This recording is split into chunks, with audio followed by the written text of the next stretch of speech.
his track record of success by the moving power, especially in the business community. Today, if we're enjoying the privileges in the telecommunication industry, if you know what it used to be, it is a party that brought about this by opening up the economy for organized private sector to play.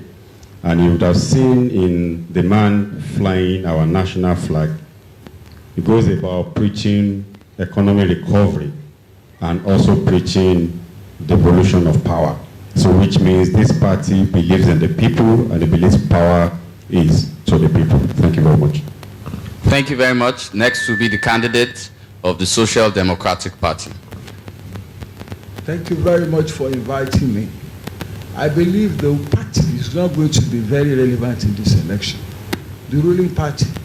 We don't have fuel, we don't have money, we are kidnapped, we are insecure. So people will now want to get for themselves a good life. Sir, I would like to repeat the question again. The question is about your party, not about any other party. I'm going to go that way. I'm a lawyer, right? So just let me do what I know how to do best. So for us in the Social Democratic Party, our intention and the purpose is to right all these abnormalities that have rendered us subhuman.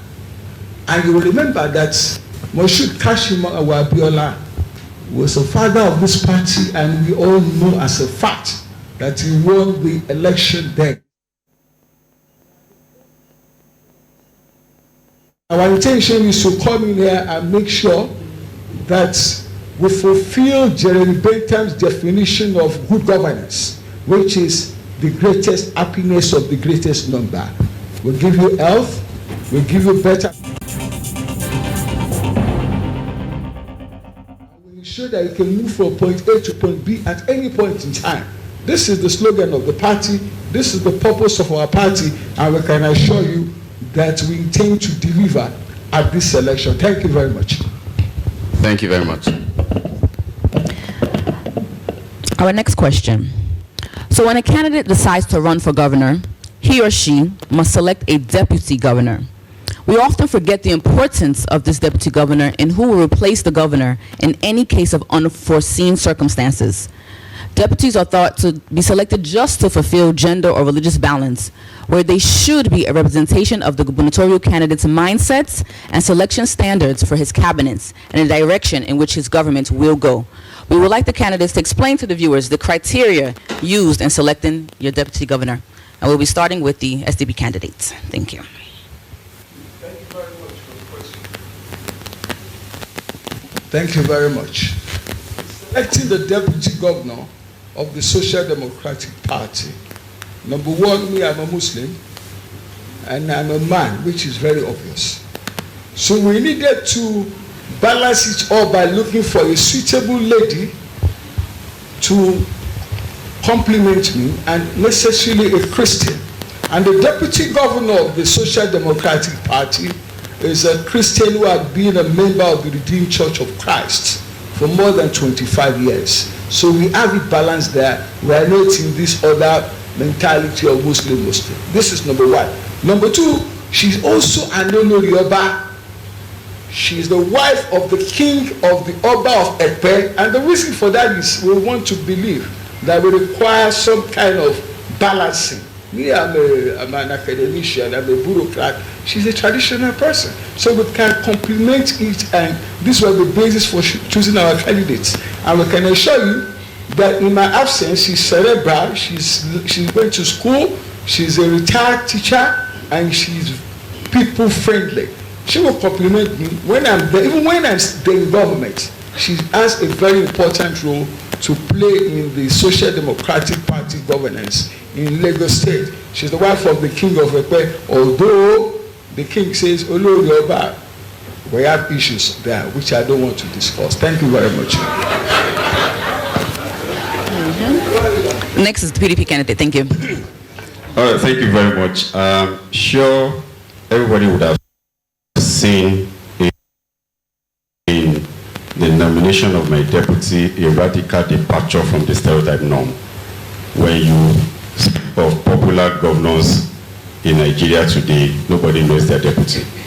But for us, we've been able to break that by ensuring that my deputy happens to be an household name. Not just that, she's a successful entrepreneur, and she's done well, in her chosen career. She read law, but she found passion in filmmaking. In this economy that we're trying to run, she's somebody who has invested a whole lot in this economy, somebody who has been an employer of labor, giving opportunity to young Lagosians. Just like myself. So in doing that, aside the fact that we're a party that is very sensitive to gender, I'm sure you would have seen that. Funke Akedele is my deputy. She read law at the University of Lagos. And we believe that a deputy governor should be as good as the governor. So what is it that we're coming to do? We're coming to run an economy of Lagos. We're coming to ensure that wealth of Lagos work for the people of Lagos. And what we need is a good manager with a track record of success. And that is one of the reasons why I've chosen my deputy. Thank you.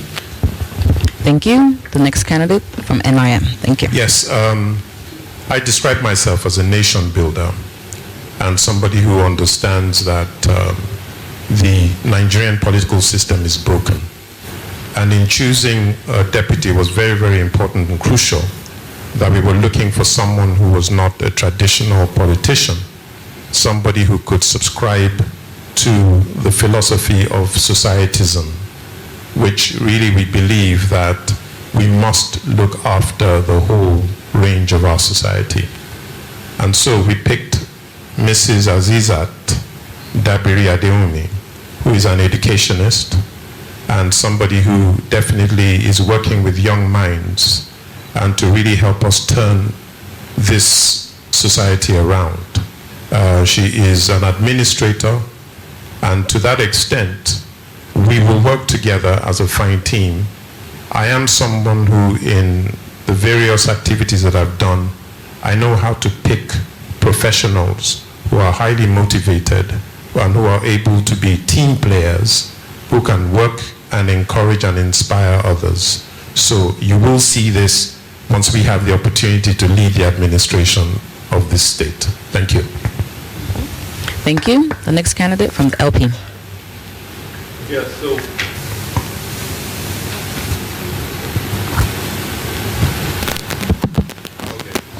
my choice and the process by which I came to it was one from a philosophical point of view where I believe that since colonization, Nigeria has sort of lost its identity, its understanding and placement of the traditional council and traditional type of government that was in place before we were colonized, and it sort of has given us this identity crisis situation, and a situation where the uptake of policy is not something that is very easily achievable. And so that's one. And I feel that it's extremely important that governments now, as opposed to just inheriting the colonizer position, restores dignity to traditional ruling houses. So that was one factor. Also, this other factor about gender balance, which is extremely important to me.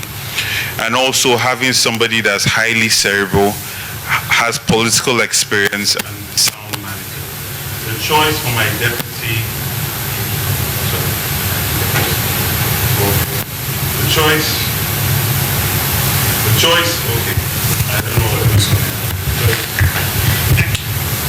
So the choice of my deputy was Princess Islamiat Abiodun Oyefusi.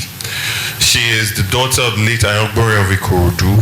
She's a graduate of law. She has an MBA, and she also has a degree in management studies. And another thing that's extremely important to me is she has experience in local governance, especially in England, where she worked in the boroughs and local government structures there. So there's a lot of wealth of experience that she's going to bring to the table. She's also a senatorial candidate for Lagos East in 2019 election, during which she did remarkably well. So yeah, that was my choice for deputy governor. Thank you. Thank you. To the next candidate, please. Thank you. Our deputy governor candidate is Barrister Mrs. Rosemary Giwamu, and her choice reflects two things. First is merit, and second is diversity, and that reflects an underlying philosophy that says that both of those things are important and you don't have to sacrifice either to get the other. She is well accomplished. She has served the state in the state judiciary. She has a master's in law and has actually served as a magistrate within the state judiciary, and has served. She's also served our party, the ADC, in different capacities, and indeed, until recently, was the state deputy chairman. Even though she's having to balance that role with the deputy governorship nomination as we speak. She's also somebody who has spent a lot of time looking at social justice issues.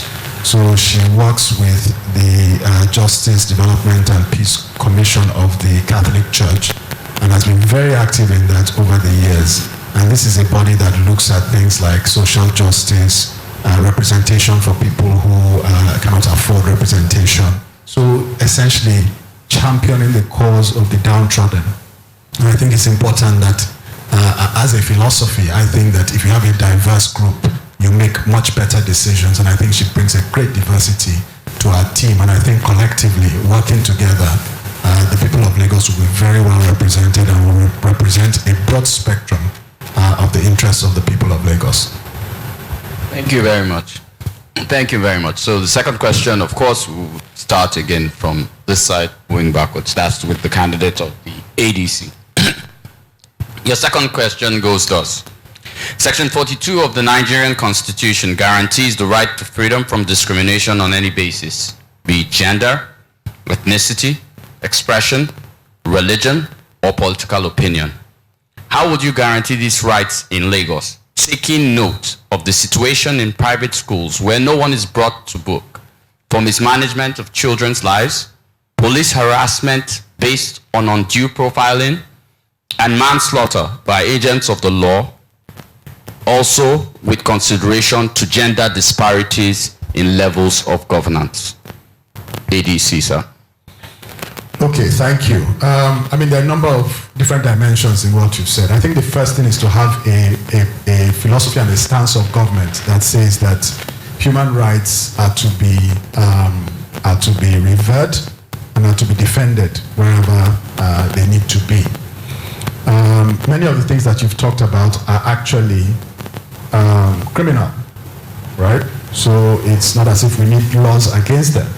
It's just a situation where we need to enforce the laws that exist. And as a government, it would be a central theme of ours to ensure that those laws are enforced.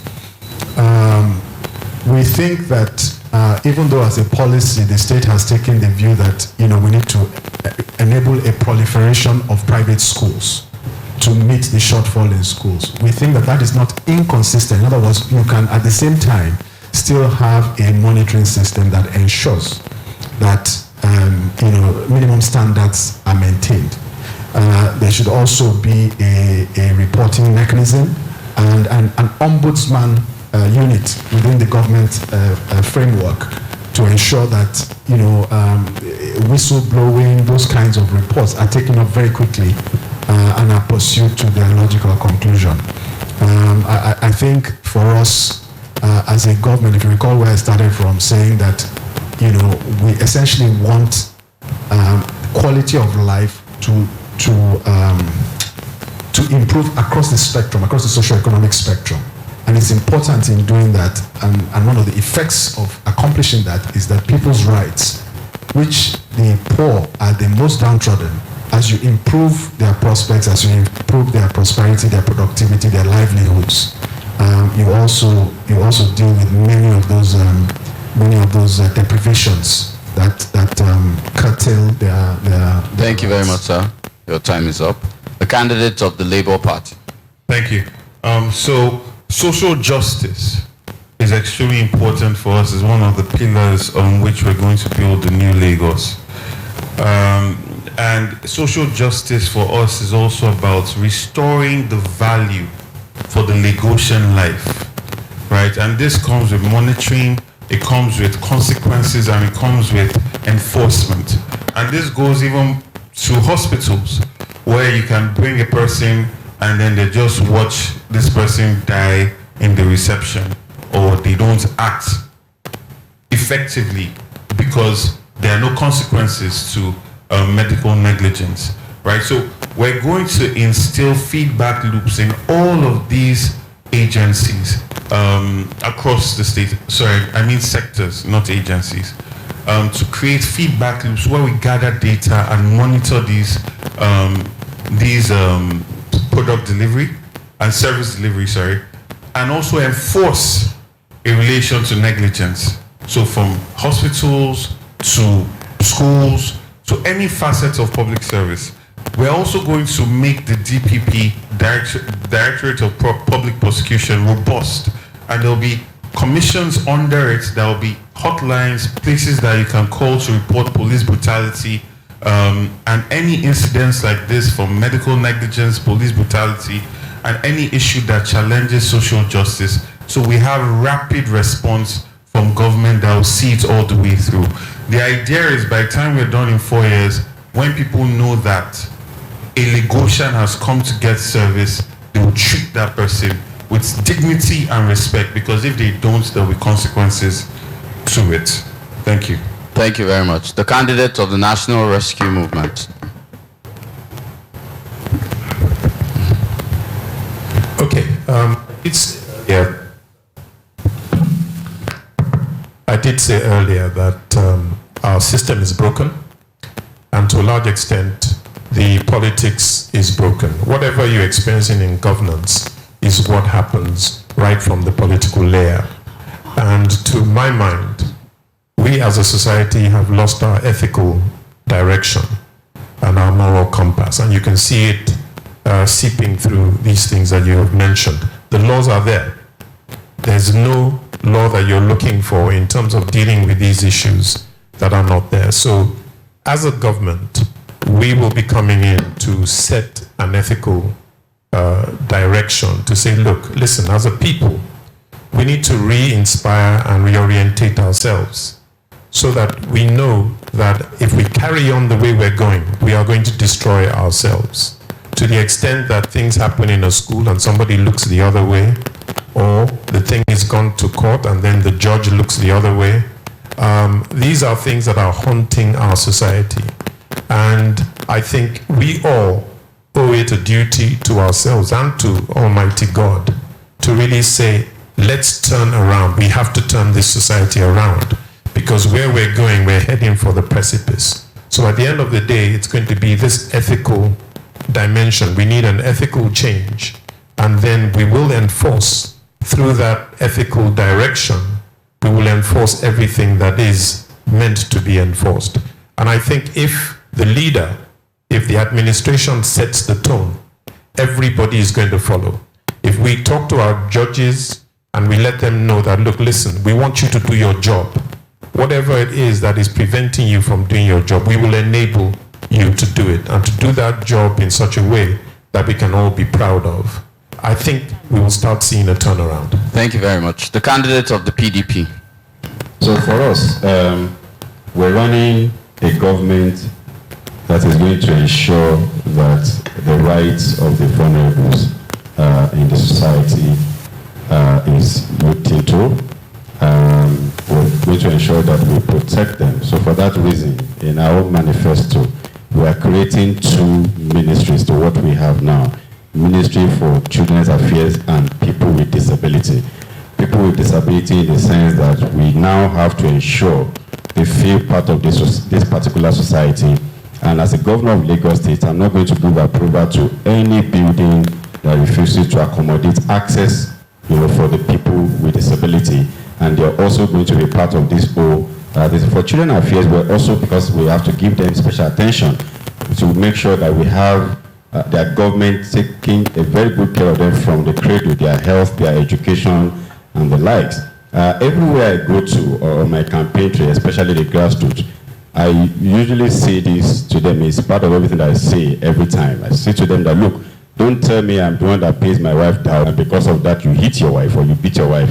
As governor of Lagos State, you have me to contend with. So that is already out there because I preach it in the language they understand. So that's one other thing that we're doing. We've talked about police brutality. Yes, of course, there are things that we might feel we don't have control over. What about the one we can quickly do to ensure a replica of such an unfortunate incident? Let me use Bolanle Rahim incident. Of course, Bolanle Rahim was shot and he was taken to 3 hospitals in Etiosa, and she was rejected in those 3 hospitals. What I would have done differently as governor of Lagos State is to sanction that 3 hospitals for rejecting Bolanle's body, Bolanle's gunshot wound, and I will be using that to send a message to other hospitals across the state. Should in case we have a replica of such an unfortunate incident, they will know they have to take it because there is a law which says you must treat a gunshot wound person. That's stop there. Thank you. The candidates of the Social Democratic Party. Thank you very much. You know, the constitution we have is not a people's constitution. It's just a document that is drafted the way and manner that is drafted. As it is there, those rights that you have tabled there are more observed in the aberration than in compliance. And I tell you for free, we go to schools. Me, I'm an example of a good product of a public school system. I attended a Reti primary school in Ikoyi public school. My father paid nothing. I attended Methodist Boys High School. My father paid close to nothing. Federal School of Arts and Science, absolutely nothing. And I ended up in University of Benin, we had nothing. But I found myself sending my son to schools where I pay 1.5, 1.3 million naira, 1.3 million naira per term. So it's an abnormal situation. The public school system in this state has totally collapsed. I went to my primary school about 6 months ago. There were no teachers there. There were even no students. So what we need to do now is to recalibrate the minds of the Nigerians and to ensure that we do what is right. We need to establish colleges of education where you have teachers that will go to these schools. We need to bring in the scholarship scheme whereby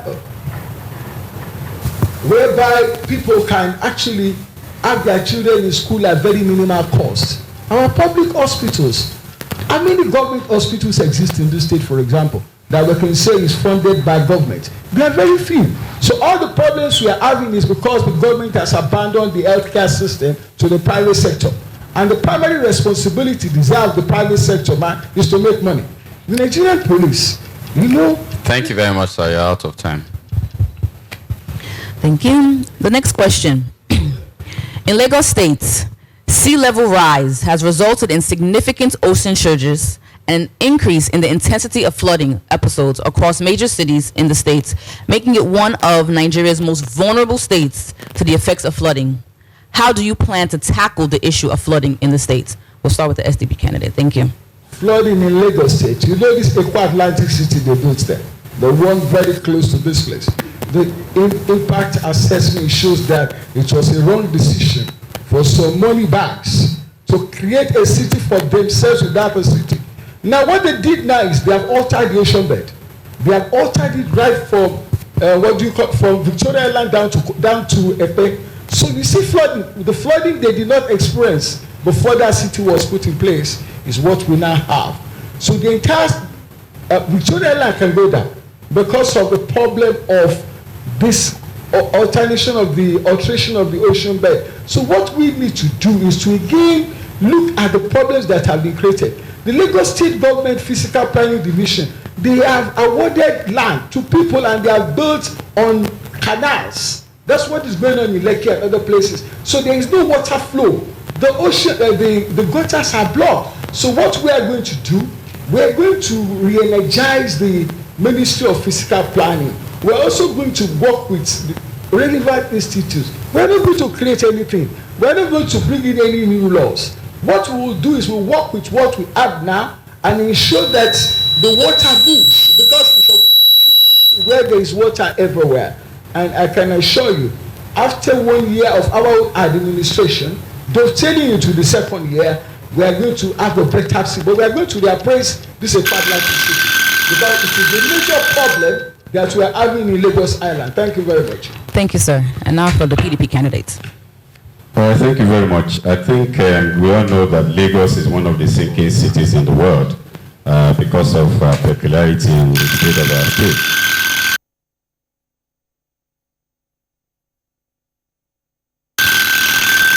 I think that's an error.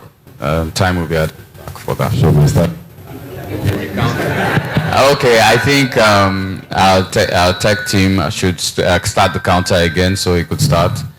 Okay, so like I was saying, so Lagos is one of the sinking cities in the world, so we already know our peculiarities, but you see, resolving our problem should be a proper planning and preparation to it because we don't have any solution to it. Unfortunately, this government 24 years ago inherited just 6 major water collectors in Lagos. Odo, Alaro, Shomolu, Yaba, Unilag, and Aguda Surulere. And by now, they're building the 7th one in Lubere now, we're 1.2 kilometers, but it's not done. But now we should be talking about at least 20 water collectors in Lagos and preparing for the rainy season like what we are doing. The moment I'm announced the winner of the election in March, I will use this last 100 days in office to start my own work because I'm resuming in May. So what will be is that I will engage all, of course I'm resuming in May, I will engage all, anybody that want government patronage in environmental sanitation and volunteers to say, you know what, we can start assisting now by desilting all our water collectors as volunteers. Pending when we come into office, then we embark on rigorous. So solution to this is preparing for it. Just like in winter, everybody knows winter is coming. You need to change whatever you need to change and preparing for that because we don't have solution to this because of the peculiarity of our state. Now, if we then begin to now embark on aggressive construction of additional water collectors in the state of Lagos, because we know the state of our state. Number 2, if you go to Isheri Osun Ogolongo. Time is up. Thank you. Your time is up. Now for the candidate of the national. No, You messed up. it's just, no, Sorry. it took it back. Now for the candidate of the National Rescue Movement. Let's have the bell. The one in bed and the last bell. Thank you. Okay, thank you. The candidate of the National Rescue Rescue. Movement. Thank you. Part of the problems that we have are also man-made. And this comes back to this issue that somebody said, if we don't kill corruption, corruption will kill us. And we are facing the edge of the precipice at the rate in which we're going. You have town planning authorities that are not doing their job, that as far as they're concerned, once they get some real good payoff, then anything goes. You have, as was alluded to, people are building where they shouldn't build. Roads have to even veer away from the original plans, from the master plan. So we are in a mess, and it is going to take an ethical government to come in and really bring in some consultants that are going to look at this thing very, very objectively and tell us how are we going to build these drainages. Because you have a city that's already built. How are you going to get drainages, sorted out? The best way, the quickest way. And in addition to all of that, you have the unhygienic conditions of people throwing waste anywhere. So things are really building up. And unless we really do take some urgent steps, we are going to be in very, very serious problems. You have people pouring sand, building islands where they shouldn't build. Suddenly you look up and an island has surfaced that they say belongs to an individual. So we've got to really take care and look at ourselves. Thank you. Time is up, sir. Thank you. And now for the Labour Party candidate.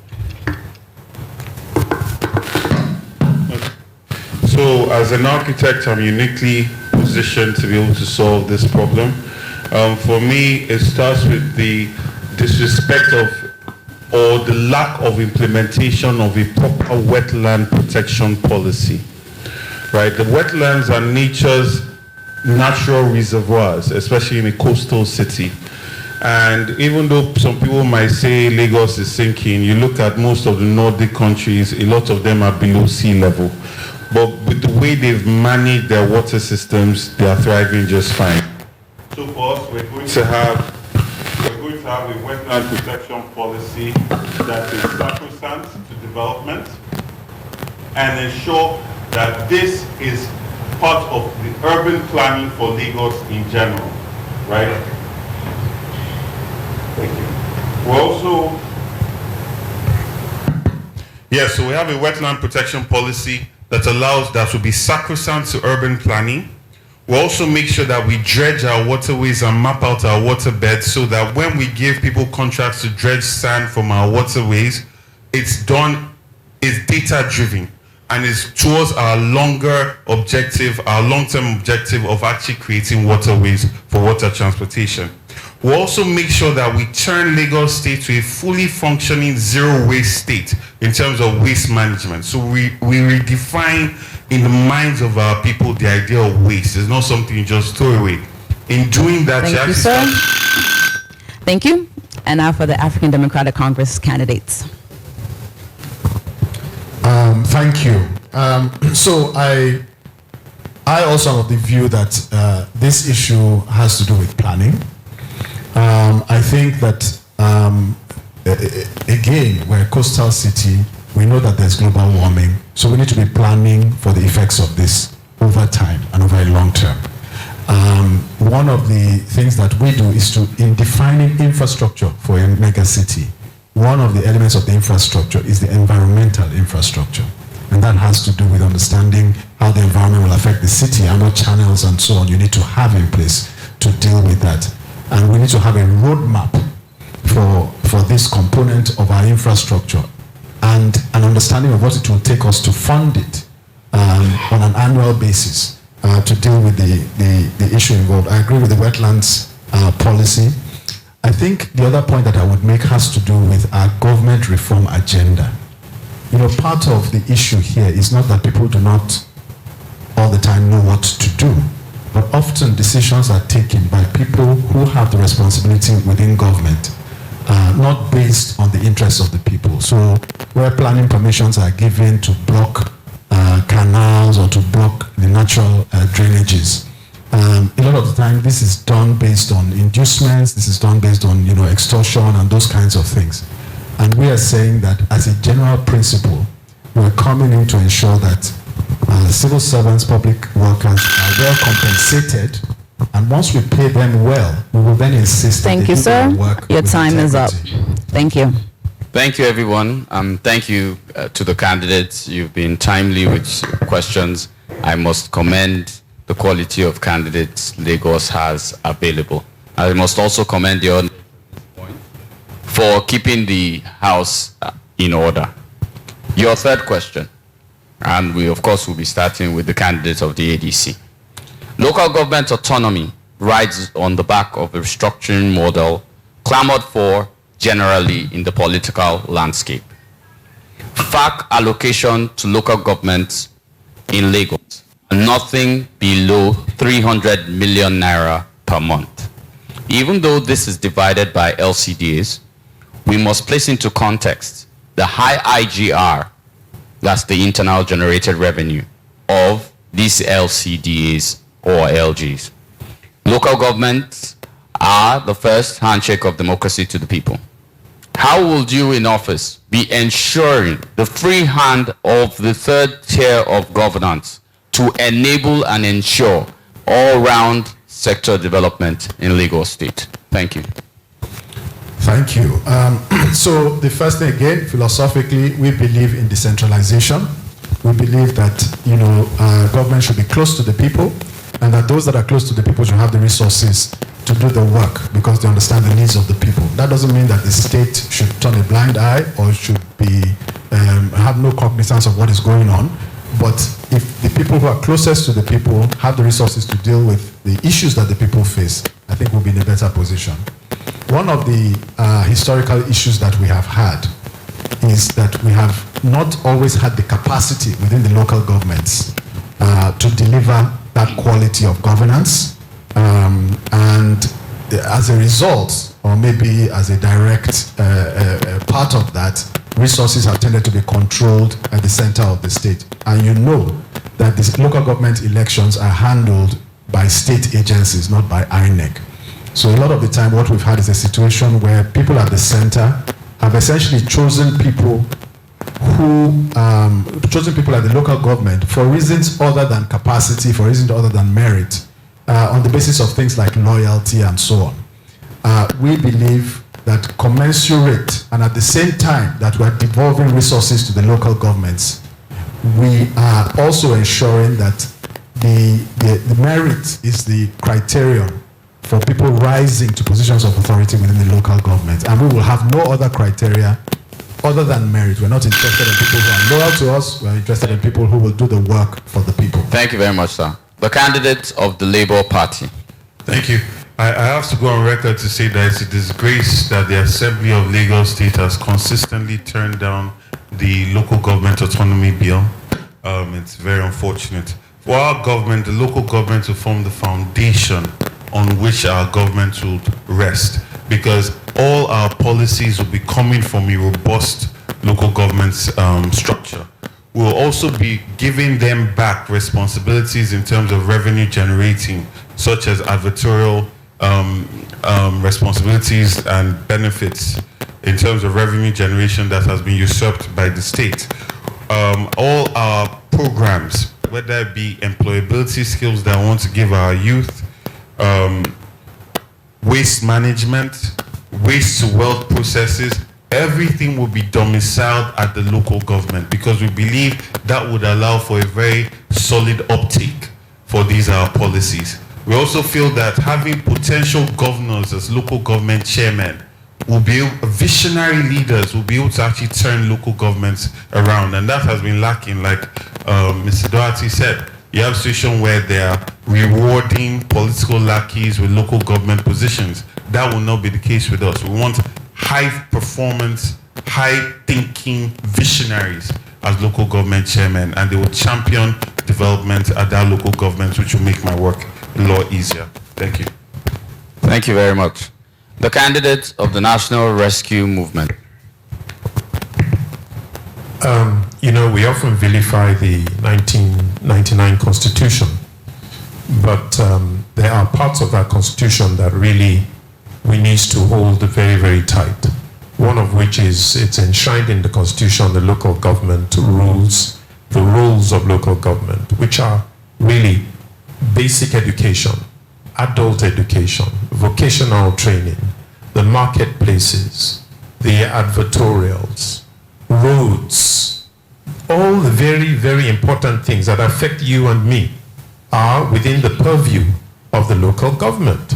So we as a people need to let the guys that are stopping us from really, really getting our local governments doing what they should, we as a people need to rise up and understand our rights. If people don't really care about their rights, if you don't know who your local government chairman is, if you don't know who your councillor is, they're going to get away with blue murder. You mentioned 300 million, and that's an amazing number, which means that the local government is getting this money in, and they're not deploying it to what they should be. You're having potholes in the roads, you're having classrooms crumbling, you don't have things in the classroom, you don't have basic health, and these are all responsibilities of our local governments. So I hope that if you take nothing away today, that you at least take this issue, and tomorrow we all should go and start asking our local governments, what have they been doing with their money? Thank you. Thank you very much. The candidate of the People's Democratic Party. All right, thank you very much. I think quickly, when you mentioned FAC the other time, at the state level, it is what they call JAC, which is joint account, joint allocation account between the state and the local government level. So the 300 million naira you mentioned is what they are given from that JAC, because the money paid, you know, in a joint account which they've created.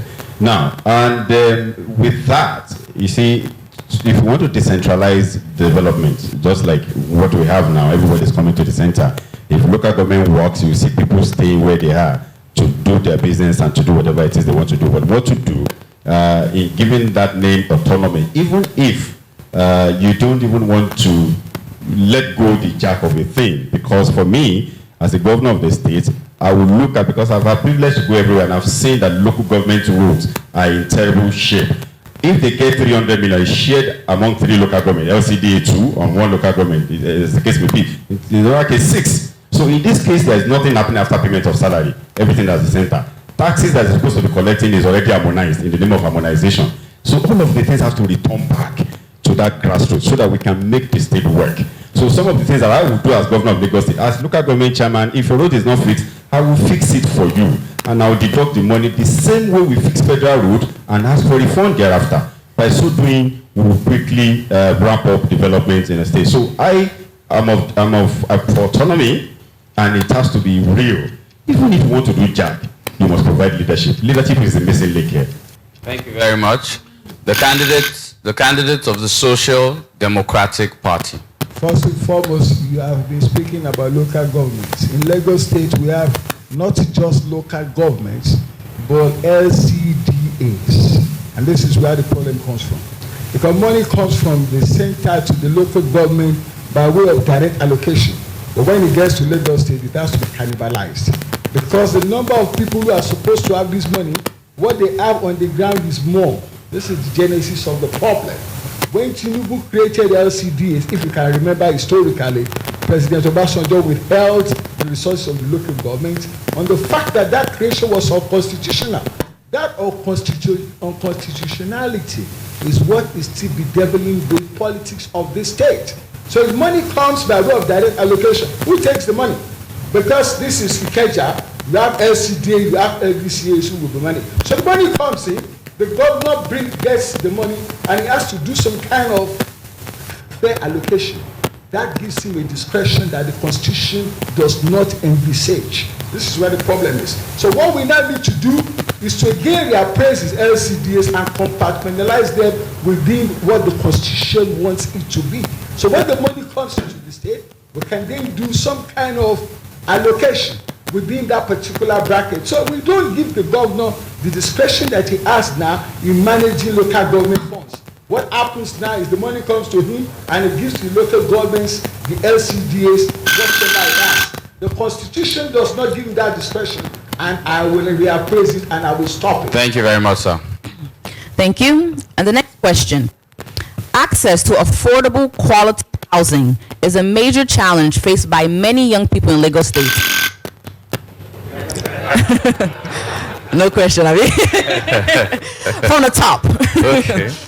Access to affordable quality housing is a major challenge faced by many young people in Lagos State, especially because the average rent prices of available houses are often out of their reach based on their income.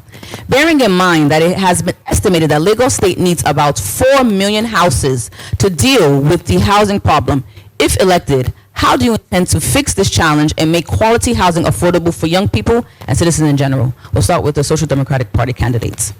I will use 2 governors. When Alhaji Lateef Jakonde built his houses, they are still there. It's in Mushin, it's in Kwari, it's everywhere. People bought these houses. Level 4, level 6, and the houses are still standing. Mr. Sanwo-Olu is from LSDPC. So he has an ostentatious attitude towards construction. What do you have in Luberi and in other places? 50 million naira, 30 million naira for low-cost housing. Me, I don't understand. How you can imagine a level 4 officer, a level 6 officer who is not corrupt. So I will not do what they are doing, because what this government is doing is wrong. I will now look at it and build houses for the people at minimal rates. I will cost it in such a way that it's going to be affordable to the low-income earner, and it's also going to be available to the people who are there who wants to buy. So it's not going to be about 50 million. I will try and see how best I can, and I will make sure that it's nothing that is too big for them. What you need in this state and in any other state is habitable accommodation. You don't need all these ceramic things that they put in there and they come and tell you, come and pay 50 million. Where is that going to be? So I will build good houses, livable houses, cheap houses that the poor, the rich will find attractive. What they do, they build the houses, they buy the houses themselves, and then they let it out. It's wrong. Thank you very much, Thank you, sir. And now for the People's Democratic Party candidates. Thank you. This government will be the government of the people, for the people, by the people's government. Thank you. Thank you very much, sir. For the People's Democratic Party candidates. Please didn't give him before. Please restart his time. Thank you. Restart his time. Thank you. All right. Well, times have changed, really. yes, Governor Jakonde of blessed memory came and he did wonders under 4 years in terms of housing policy of his government. I'm sure that the level of technology at that time compared to what we have now, which means that if we truly make this double of whatever it is he did while in office, and this time we can make use of the air. But first, let's look at where we are as we speak. We can't build 4 million, that deficit, in under 4 years or in 1 year. But what we can do is that we can look at what we have presently. Governor Fashola built Lagos homes, everywhere. And since he left office, majority of those houses have stayed there unoccupied. I know of the one in Igbogbo, the one in Igodo, and the likes that stay there. So what we can do is to quickly find a way of unbundling our civil servant into it. Spread the payment for them, or the rent to own, or whatever it is, and you have them there. Then again, you can go into a JV between government and the private sector to say, what, I have lands, you come and build, and get you a guarantee. This money can't come back here. We want to do a rent to own, and we can spread it across. You will still in business. I get my house for my people, and we can also ask the informal sector to tap into this by way of having them to plug into it, and we use that to migrate them from that informal to formal, so that they can also be in the tax net of the state. I mean, these are policies that we need. Thank you, sir. Thank you very much. And now much. for the candidate of the National Rescue Movement. Yeah, I'll take us to the point about philosophy of what we want to do for our people and for ourselves. The UK today is talking about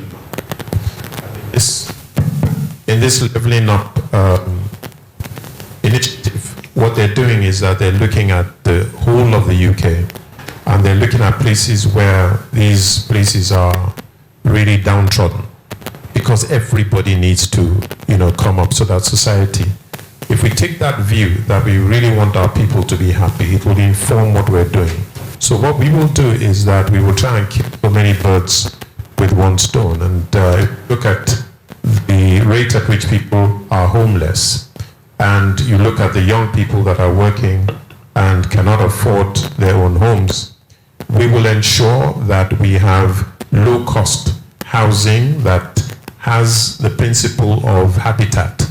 With habitat, you can use sweat equity as part of your own input into that building, and it will be considered for you.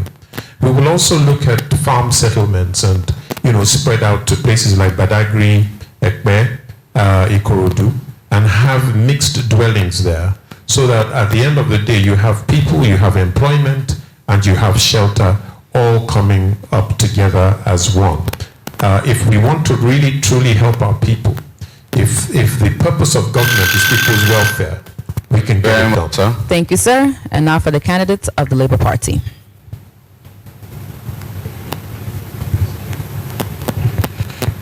As an architect, I'm uniquely positioned to solve this problem.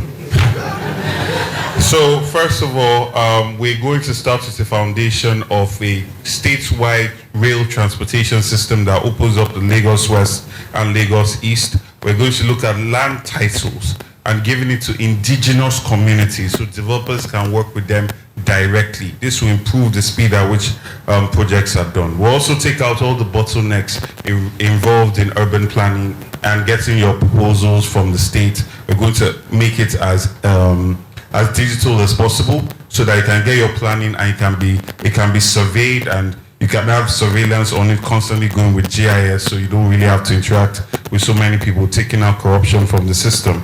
We're also going to ensure that we include in planning permissions multi-income housing. That means you must provide for affordable housing in whatever development that you are doing to get planning permission. If you choose not to do it in that particular space, that volume of affordable housing can be allocated to a land given by government for affordable housing to be built there.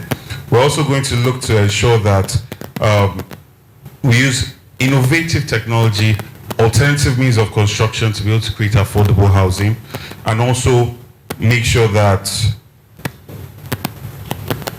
yeah, I think that was fast. I went through all my answers. Thank you. Thank you very much.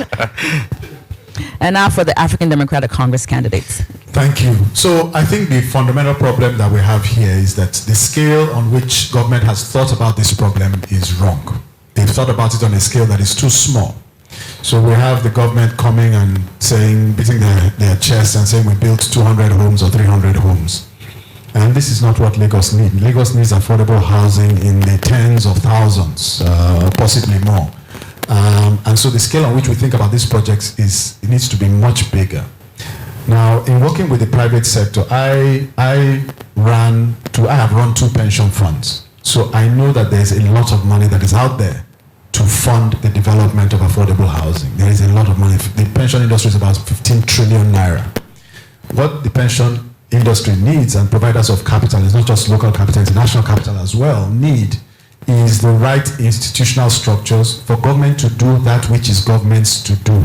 Create the institutional structures so that they can have confidence to come in and invest, de-risk those projects, provide guarantees where they're required, and there's private sector capital to fund it. And I think we should do this in a decentralized way that allows cities to develop on the outskirts of cities. So if you look at Lagos, the population is concentrated, even though Lagos is a small state, within the central part of the state. So we need to decentralize that. And a key part of doing that is ensuring that we have the mass transit systems that connect the city. And this is another area where government has dropped the ball. Using things like waterways, things like rail, government could do a whole lot. Your time is up. Thank you. To create a broad-based development. Thank you, everyone. And for your 7th question, I believe, from me.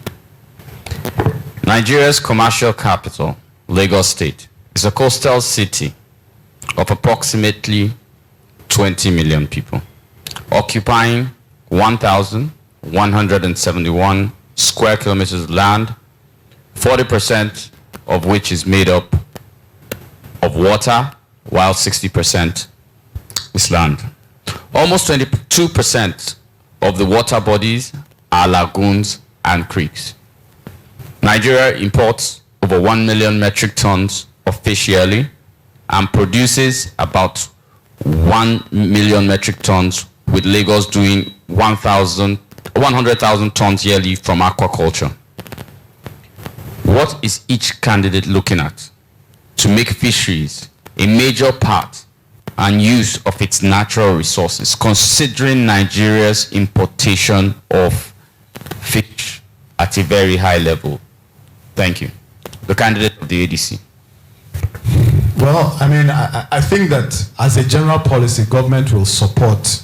Well, first of all, government has a policy. My government will have a policy to support business generally. I think that whatever government can do to support industries in which we have a natural comparative advantage is something we will focus on. So fisheries would be one of those. Agro-allied type industries will be one of those. Lagos is not blessed with a whole lot of land resources, but we can work with our regional partners, the regional entities that are close to us, to have joint programs where, as a region, we can leverage on their strengths and they can leverage on ours, as being population, closeness to the port, etc. So we will encourage people. We'll encourage fishermen, will encourage farmers. But I think that the way we think about it is to say, look, how can we enable Lagos to build a more prosperous, more productive society? And that's not just in fisheries, it's across business areas. It's in small businesses, it's in large businesses. How do we take advantage of our coastal advantage? Fisheries is just one element of it. We have 25 million people roughly in our population, as you said. This is a large market and we're on the port. If we can train these people in technical skills, we become a natural attraction for businesses who want to establish businesses here on the coast. The candidate of the Labour Party.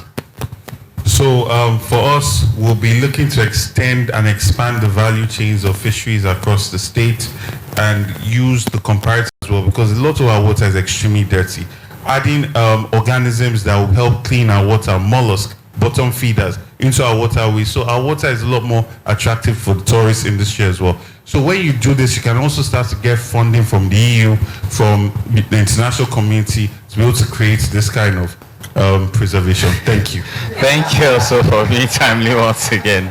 The candidate of the National Rescue Movement. Okay, so this is an area that I probably have some comparative advantage. Owning a farm and actually that really, in truth, this is one area that I think the Lagos government really has just left on the side, that being a place where we could really, really ramp up. You even have some fishery schools and whatever around that are willing to really help people to understand this. We can get urban farms going. You don't need a lot of space to really get a massive volume of fish. In a room this size, you could get real serious tonnage of fish, and then you can really keep rotating and generating and harvesting fish continually throughout the year. It is certainly something that we need to take very, very seriously in a Kickstart program, where you will have businesses that are just set up just as fisheries. Government will give them the grants, will give them the equipment, and will ensure that there is a market linkage that will help them along. Thank you. Thank you very much, sir. The candidate of the People's Democratic Party. Okay, so I think I should be able to assist here as somebody who is from the Riverine.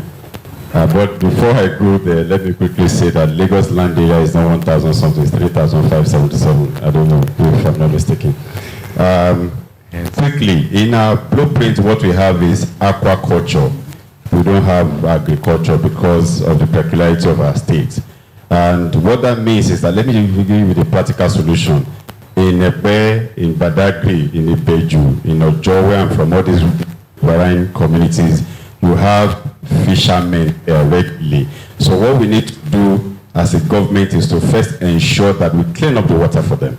That's number one. Then number two, we encourage PPP to ensure we have storage in all of these places. I grew up in Mushi. I grew up to know what they call cool room. I don't know if any one of you understand a cool room. I don't know if there is any cool room anywhere now. Now, if the fishermen know that, look, there is a storage at this shore, they are ready to give you as many as possible for you to put in that storage. We will bring back that so that we can make Lagos a hub for these seafoods and all of that. We have, but first thing to do is to clean up our water. Our water is very, very dirty, and we can get that done. So if you're able to do that, and we encourage private sector to come and play in this economy in aquaculture, yes, we would have provided this. We have in Makoko, we have in Beju, Badagry, all of these places that are there, just lying fellow, but we will resuscitate them and revive that sector. Thank you very much. The candidate of the Social Democratic Party. This man, he said, and you know, come. Warning.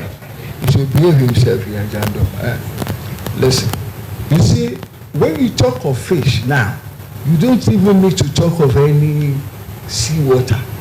Because in recent times, we have found out that the catfish, you know catfish?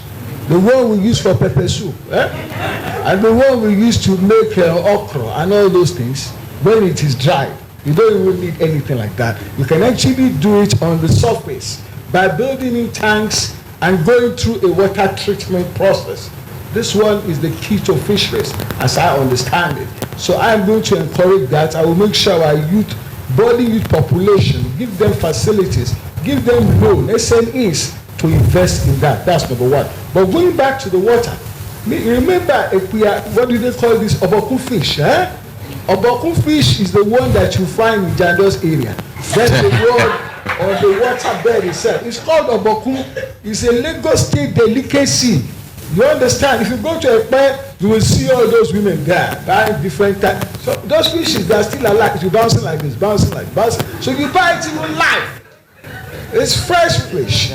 We Lagosians, we don't eat carton fish. It is because our government have failed us in this state that we now eat kote, we eat titus, we eat all those things. We never used to do that. When I was a child, my mother takes me to a bed, we go and buy Ireland. Oh God. Thank you very much, sir.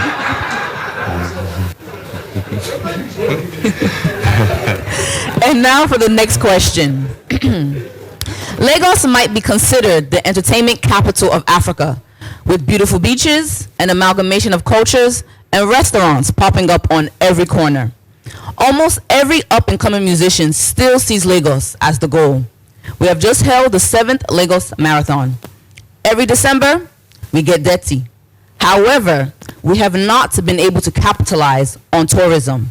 So what are your plans for entertainment, sports, travel, tourism, and hospitality for the states? And we'll start with the Social Democratic Party candidates. The same minutes we've been having. First and foremost, Jandor is my friend. When I win this election, I will take his deputy and make her a commissioner in the entertainment industry. Because she's a Hollywood person. You know Jennifer? Eh? So I have a commissioner and Jandor will concede.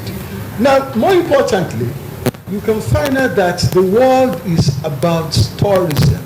The entire world is about entertainment. If you go to anywhere in the world, you mention JJ Okocha, you mention what all these gentlemen that are playing music now. They are the ones that are carrying the banner of this country all over the world. The sportsmen, the Nollywood actors, the musicians, they are everywhere. So what I will now do is to remove this mentality of a white-collar job from our children. When they are in school, we are going to identify the real qualities that you have. As a student, you must do one sport. So from there, we are going to be able to identify future sportsmen that will represent our state. We are going to have drama clubs from which we are going to identify entertainers. We're going to encourage, when you talk about tourism, tourism is bigger than sports or entertainment. It's a very holistic thing. What brings you to the state? Badagry is there. Badagry is there. The history of the slave trade is in Badagry. From when you take the slave, the person gets into the journey of no return, he boards the vessel. But nothing has happened in Badagry. Thank you, sir. Badagry as a tourism event. Thank you very much. Thank you very much. And now for the candidate of the People's Democratic Party. Oh, thank you very much. First is for us to take advantage of the metropolitan nature of the state of Lagos by making sure we turn it to a hub for film, music, and visual art. My brother has said it all. My running mate, one of the reasons why she's on board is for us to also look at this part of our economy that is actually doing well. And we are going to, as a government, make available the sum of 10 billion naira for that sector, so that players in that sector can, come and tap into it so that we can get it in the interim. Now, our long-term plan is to make sure that our 180-kilometer waterfront, we bring in private sector to come and give us a Miami-like waterfront in the state of Lagos. Yes, if you have that, and there is what we call mines in tourism.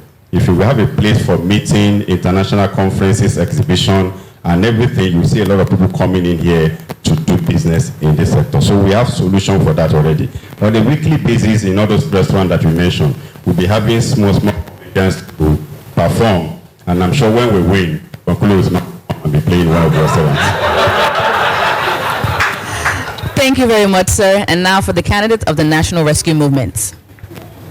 Wow, this is getting very exciting. When I was younger, we used to have Duro Ladipo and Herbert Ogunde. And they used to go around, and theater was very, very big. I have actually staged some plays at the National Theater, the Ajakpa Children's Plays. And we have a tradition of real entertainment and enjoyment. I can remember that a lot of these things started to recede when we had the incidents of armed robbery and all that kind of stuff. So people, started going away, and these things never really came back after these greats died, Babasala and all of these. So we will encourage these back. We will build these theaters out. We will provide what I would call the kickstart, and we will help smaller groups to come together as cooperatives, and they will begin to set all these things up. When I was younger too, we used to go to the zoo in Lagos. We will bring back the zoo idea. We will put that zoo near places like Ekpe and really, really help that and bring in agro-tourism where people can go to farms. A lot of people like this beauty treatment spa we'll encourage these things and build these kind of centers out in the agricultural area. And the other thing that we will do is we will use transport as a means of tourism. So if you go to some countries abroad, you think about Thank you very much, sir. You think about the gondolas and gondolas. That's the kind of thing we'll do, and ferries. Thank you very much. Tourism. And now for the candidates of the Labour Party. Okay, so for me, tourism is extremely important. You look at what happens every end of year in Ghana, where you have celebrities from all over from African descent coming back home. Dubai has Nigerians going to go and play in the sand, in the hot heat, something that they will never do in their own country. So the vision of a leader is something that can truly create a tourist destination. So we must tell our story, and the government is going to invest heavily in that, telling the story of Lagos, tell the story of Nigeria, and curating it. We must not be afraid to tell our story of before colonialism, and stories that are not regarding anything concerning slavery. And in packaging this and packaging our art, packaging our story, we create a unique content that people from all over the world will want to come and visit. You have a success story with ArtX. You have a lot of exhibitions, a lot of festivals that people from all over the world come to. Now, to achieve this on the long term, we must create a safe Lagos, must create a clean Lagos, and must create a Lagos that is free from traffic, right? So it is actually the livability quality of Lagos is highly improved, because when people are trying to decide where they want to visit, they also look at the livability index of it. I'm doing well, stop looking at it. So for us, in having that foundation, in having a very well connected Lagos, opening up the riverine communities and connecting them to the mainland, we start to create a Lagos that people want to visit. Thank you. And now for the candidates of the African Democratic Congress. Thank you. I think most of it has been said. For me, tourism is an outcome, right? And, it's an outcome of the other things that you do. And when you do them well, the people feel comfortable in the environment and they come. If people have to spend 6 hours in traffic, going back and forth, you're not going to find your environment attractive. If it's not safe, if there's chaos on the streets, if they don't have the right kinds of facilities to access. I think that government's role is not to do what the private sector's role is to do. It's not to government to try and become entertainers or create entertainment hubs. Government needs to provide the infrastructure, create the environment, do what it is supposed to do, and the private sector will thrive. If you look at the guys in the entertainment industry, the music industry, the fashion industry, those guys are doing what they're doing now in spite of government, right? And they're becoming global champions. Think about what they could do if government were supportive of them. And I think that this is what government needs to focus on. Let us focus on delivering the infrastructure, delivering the different things that we've talked about, supporting these guys. We can have creative entertainment parks and hubs to kind of incubate young up-and-coming people. We can have a technical training program as part of our educational reform that also gives people the skills and links them with industry. All of these things we can do as a government. But fundamentally, the society, the city has to work. And people will not come here unless the city works. And Lagos currently is not working. Thank you very much. Thank you, everyone. Thank you to the candidates. And, we're thinking this would take a little bit more time than we thought it would take, but it seems to be flowing quite quickly. So thank you, everyone, for being time conscious and following the system. So to your ninth question. Your ninth question, fifth from me, now about ninth generally. Every mega city prides itself on the security, education, health, transportation, and infrastructural provisions for its residents. Lagos data on finance, according to budgets, states Lagos has a total debt stock of 1.21 trillion naira as at December 2021. Lagos maintains its position as the most indebted subnational entity in Nigeria. Today, listening to the five of you, we have heard a lot of great ideas today. How would you manage the indebtedness of the state while providing the grand city you promise? I'll be starting with the candidate of the African Democratic Congress. Thank you. Thank you very much. Let me start off by saying that it's not surprising that Lagos is the most indebted state, because Lagos has the most resources, and so you'd expect that it's the most indebted state. The question is, what has been the outcome of those resources that we've deployed and expended over the years? And this is where we have a problem with the way Lagos has been managed. We think that the expenditure of government lacks transparency. We think that it is not clear that government is getting 10 naira or even 8 naira or even 7 naira value for 10 naira spent. And we think that it is not enough for government to step up and say, we're out of 1.7 trillion budget, we're spending 1 trillion on capital expenditure. If we don't know how efficiently that capital expenditure is being spent, we may actually be impoverishing the state, especially because we are borrowing to fund this capital expenditure. So for us, an important part of what we're doing is saying that, look, we have to reform government, we have to improve accountability, transparency, we have to ensure that people act with integrity, strengthen Attorney General's office, strengthen the tools of surveillance, audit, etc., ensure that things are put in the public domain. When we do PPPs that involve government expenditure, the information should be out in the public domain so that people know what is being incurred. There's a fourth mainland bridge now, which is proposed to spend roughly $2.5 billion. That's no transparency around that. We'll put it out in the public domain, review it, and determine if that's something we should continue. Thank you very much, sir. The candidate of the Labour Party. So the first step will be to immediately publish all our expenses, line by line items, do this in infographics so it makes it very engaging for people. And then in doing this, also set benchmarks that tie to the World Bank benchmarks for what a project should cost per kilometer of road, per kilometer of rail. Now you find that since 1999, the amount of money that was spent on roads only gave us about 6.85 kilometers of road. But when you benchmark it to the World Bank benchmark, we would have had about 100.5 kilometers of road.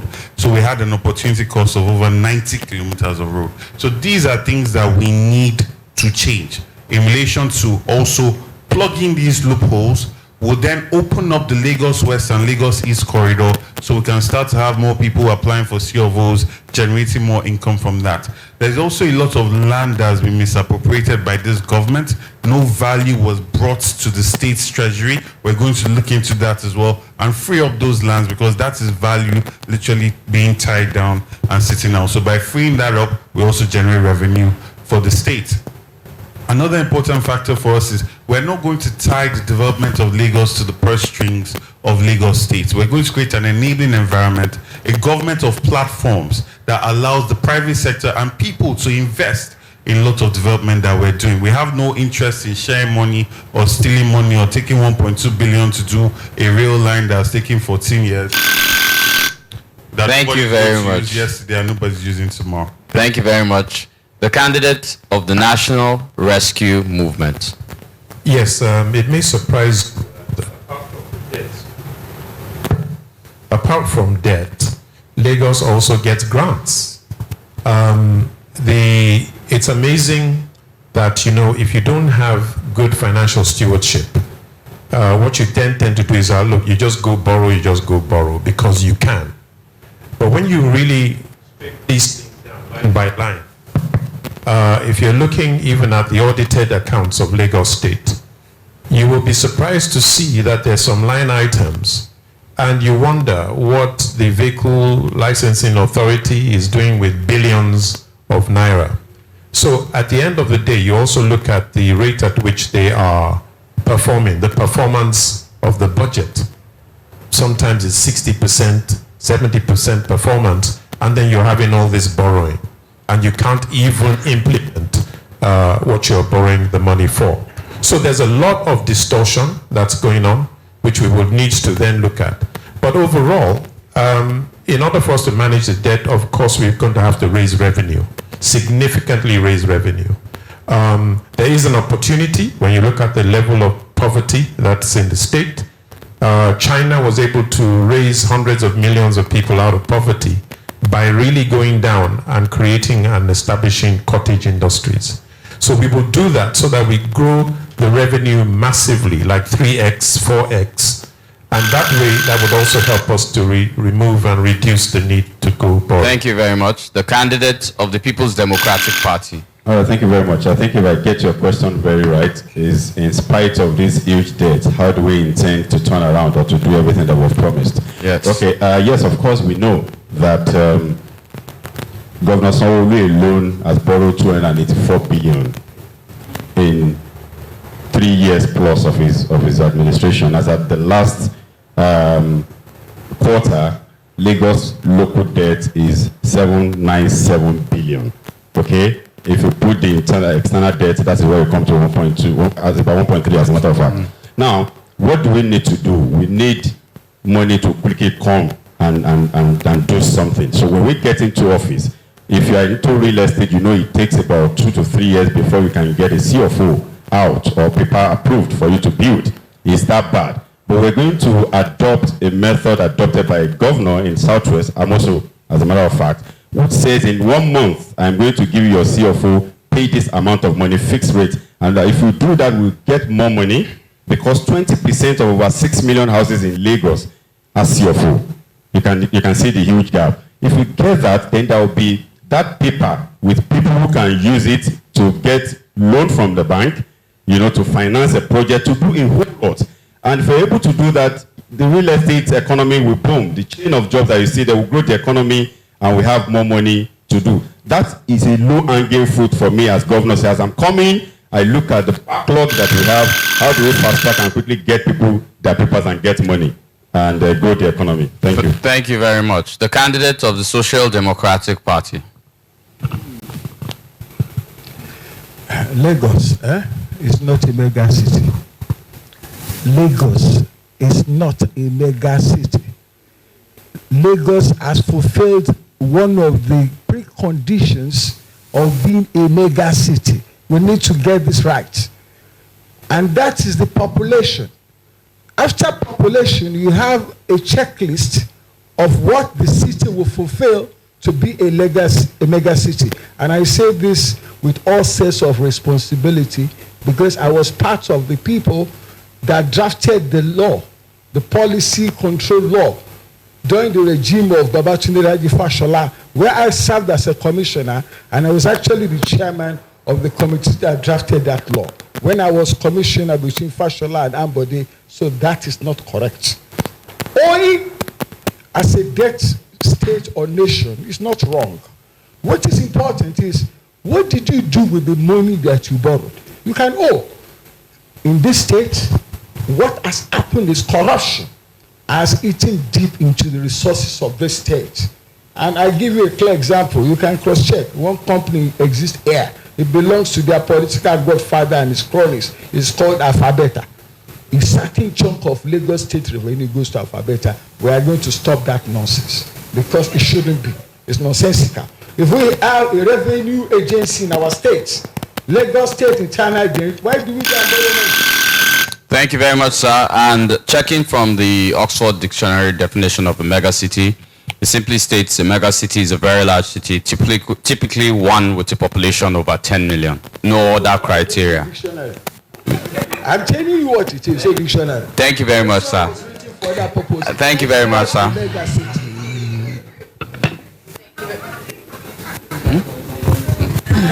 Thank you very much. And for the final question, I think we saved the best for last. In anticipation of your win and swearing in, let Lagosians know how your first day in office would be. What is the first thing you would do for Lagos? I will start with the candidate of the Social Democratic Party. The first thing, executive order 1, I will terminate the Alphabeta contract. First thing.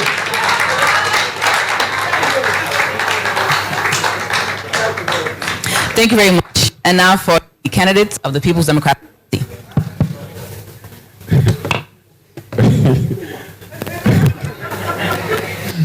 Sure, all right, so Lagos has a problem, and I'm sure that problem is in monopoly. the monopoly that has eaten deep in all sectors of Lagos economy, politically, economy, and the likes. And the first thing to announce to the people of Lagos is to say, yes, now we have our independence, we have our freedom.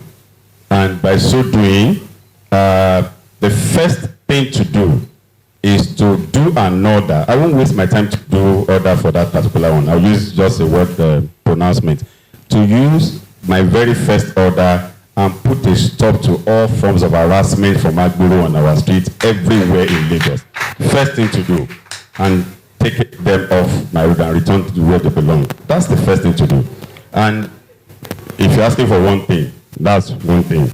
But first, can we have a breath of fresh air in the state of Lagos, everywhere we turn to? Each one is one too many. Thank you. Thank you very much. And now for the candidates of the National Rescue Movement. Yeah, one thing. My working experience, I've discovered that you can have all the great ideas that you want. If those who are going to implement with you are not taking ownership, then it's just going to be pipe dreams. So what I would do is I would definitely engage the civil service. We would have to have like a conference. And in that conference, I will be appealing to the civil service persons that we need to work together. And I need to find a way of inspiring them.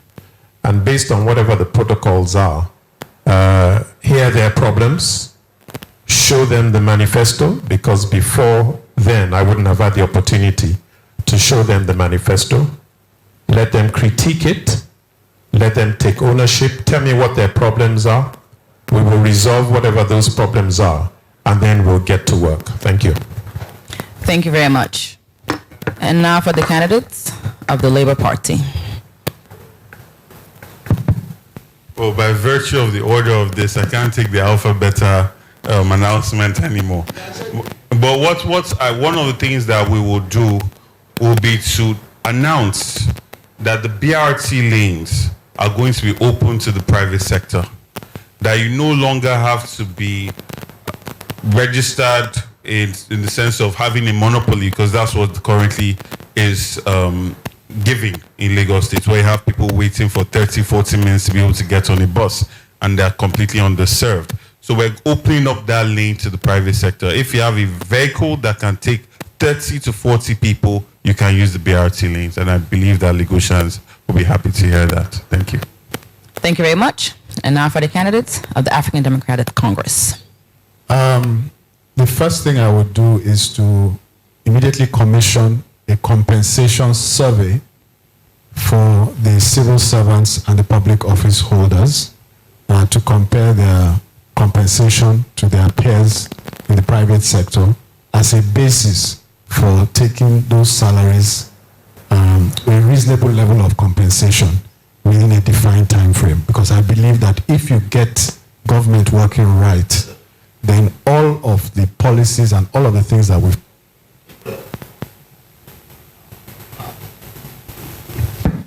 are on the path to being fixed. So that would be my first order of business. I'll do other things in my first day, by the way, but you said one, so that will be the first. Thank you very much.